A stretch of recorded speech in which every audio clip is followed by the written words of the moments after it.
your government book. We're in your government book in chapter 3, and we're going on to Steps Towards Unity, the third section in chapter 3.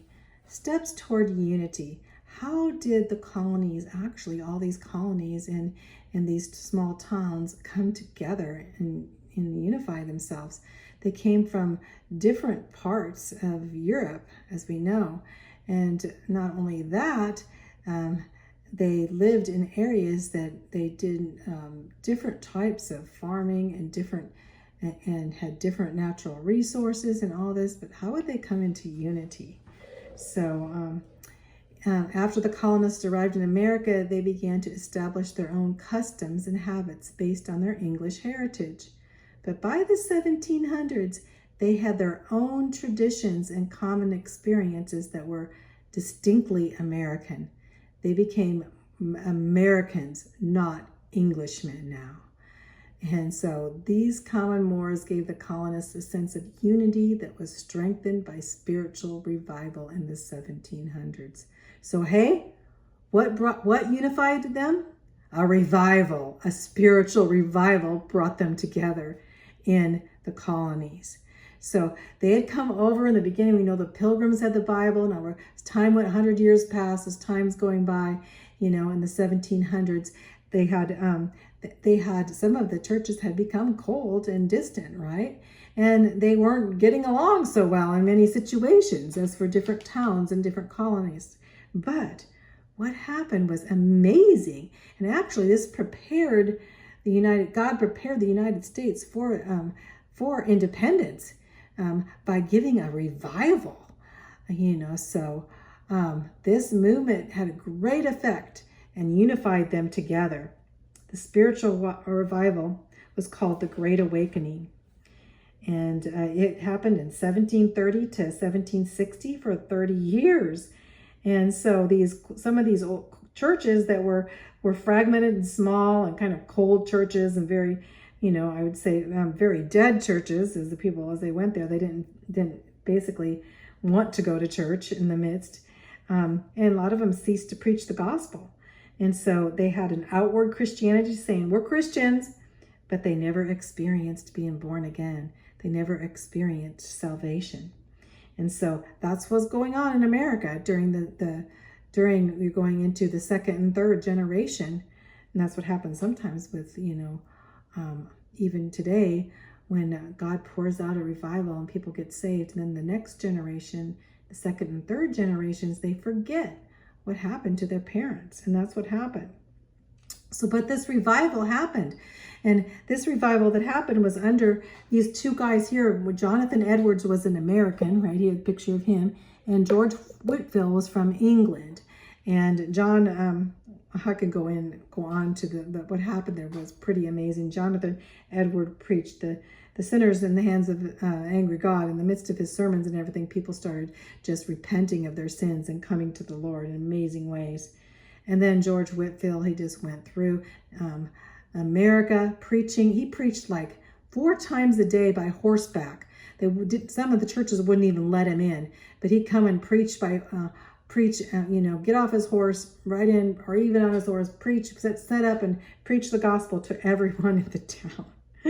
So on and on. So people were hearing the gospel, and there were conversions of people, coming to the Lord and being revived, and they're getting saved, And so this became a model in America, people getting saved.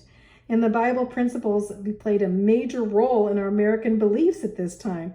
Not only in our American beliefs, but also in our economy and in our politics too, as now God was so important. And people were worshiping God because of their hearts, because their hearts were changed, not just because they had to, not because of legalism, right? And so this revived the New Testament concept of the local churches, because now the local churches, small churches, started getting together, and they didn't want to forsake their assembly. They were excited about getting together and hearing the word of God again and singing hymns. They started singing hymns. It says, a true Christianity needs no government support. So in their hearts, they're like, you know what, we're going to live for the Lord. When talk of government is really for everyone to stay in line. It's government is to basically control those that are evil, right? But when everyone turns to the Lord, you don't need so much government at that time. So, but born again believers had the power, of the Holy Spirit, and they assembled together gladly and cheerfully and volunteered their money and tithes and offerings. And the big thing is that now they were concerned about each other. So they basically came to love God, but they also became to loving their neighbor and helping their neighbor now because of the goodness of God. And so out of the Great Awakening came economic freedom. So let's go down here. Out of the Great Awakening came economic freedom. Why did they become economic freedom? Why did they come into capitalism at this point in the freedoms in our economy? Because they had a work ethic. It revived the Puritan work ethic. The stewardship to one's property was God's. So everyone wanted to work for God. When they were working stewardship, they were basically, that stewardship of their property was not to waste, to be diligent in all they did. And they also had values of honesty and trustworthiness and carrying out their businesses in the best way possible. So this gave them freedom in economics. And their self-reliance. They became individually responsible for their own welfare. They didn't say, okay, let's just sit back and let somebody else take care of us. A lot of people do that in socialism.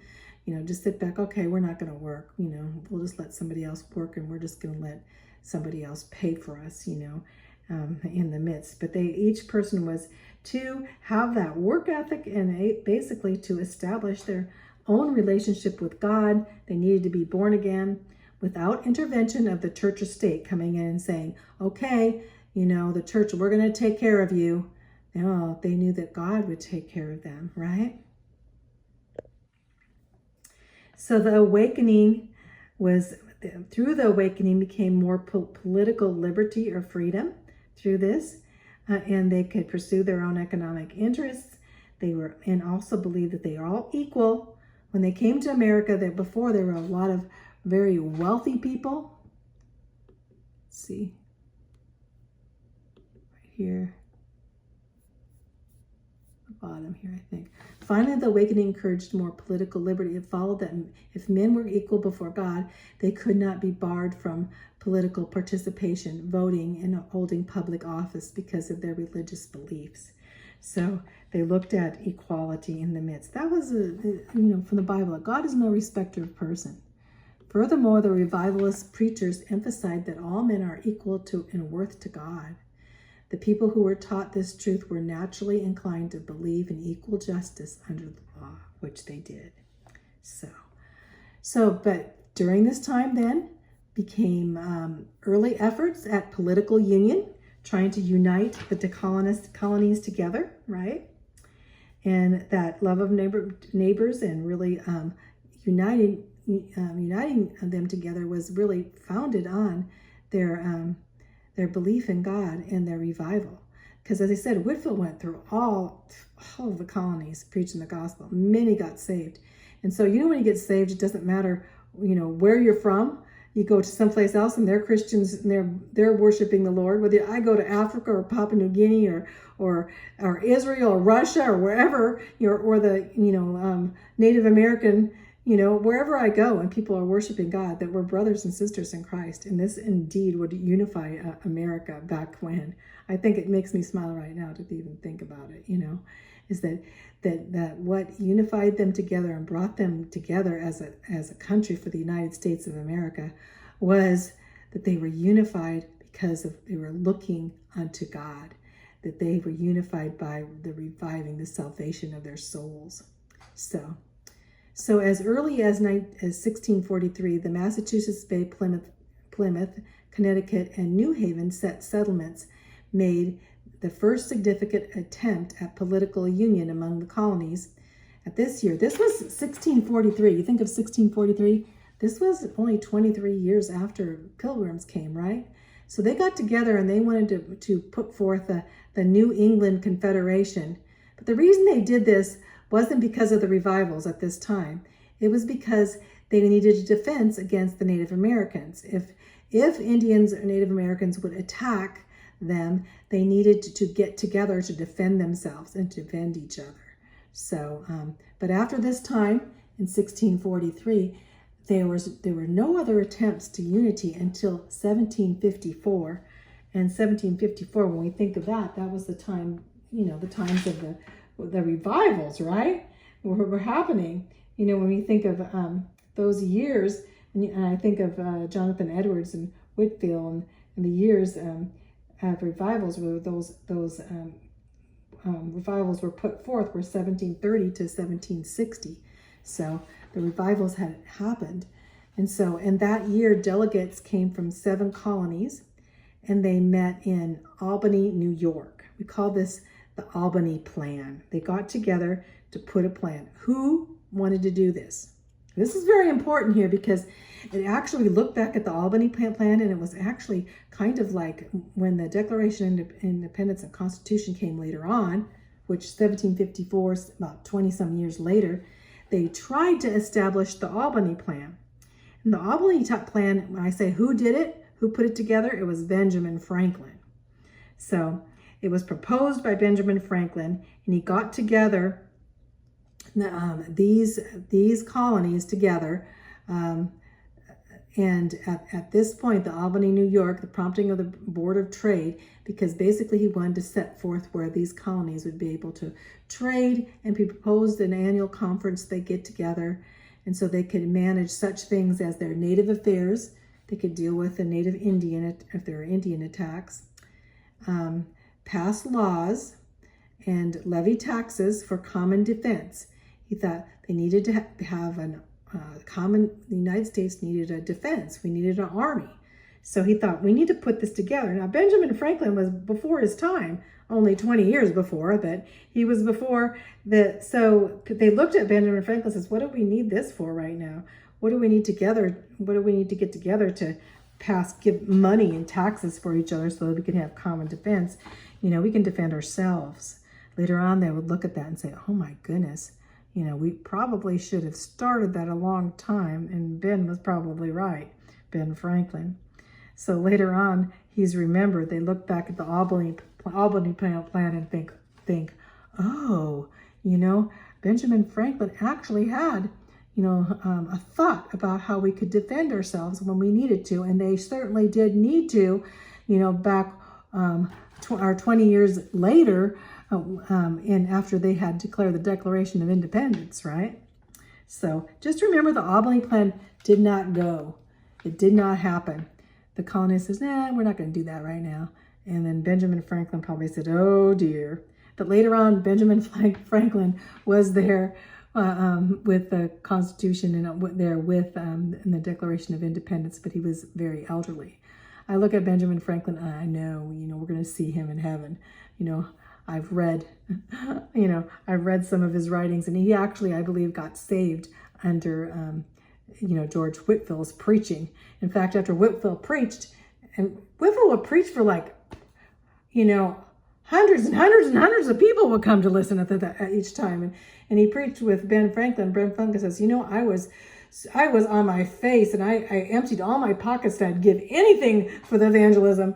He said I'd empty my pockets to him because he, basically he was saying, I got saved,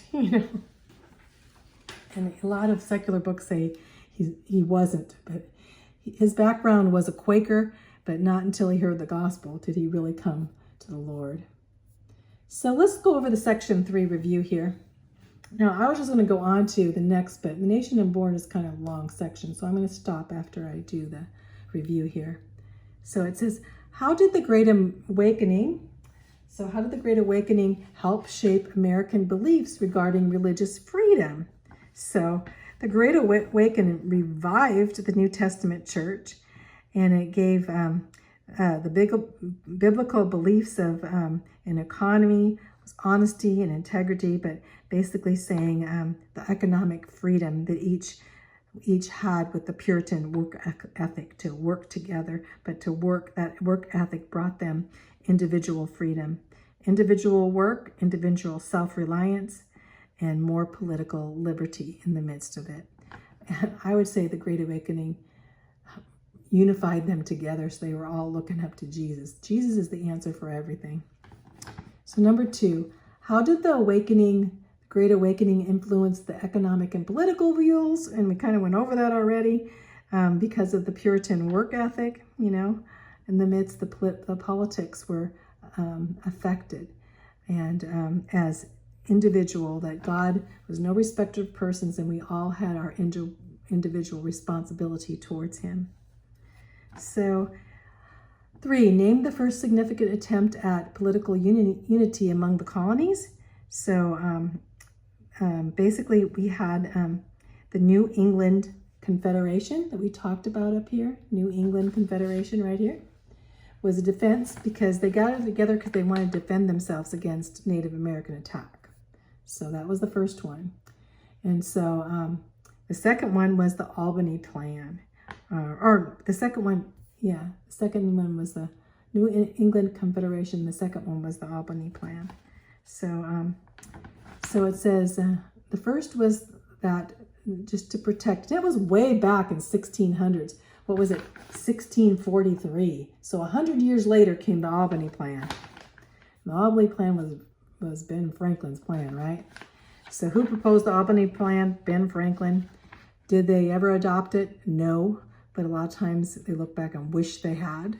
When it came to the point they had to declare independence and they needed an army, America needed an army, they thought, well, maybe we should have got together and kind of organized this earlier, So anyway, this little chapter has a lot to do with the Great Awakening, revival, and Jonathan Edwards and George Whitefield at that time being 2 great preachers and evangelists. So in America. So our foundation comes from the Bible and from revival.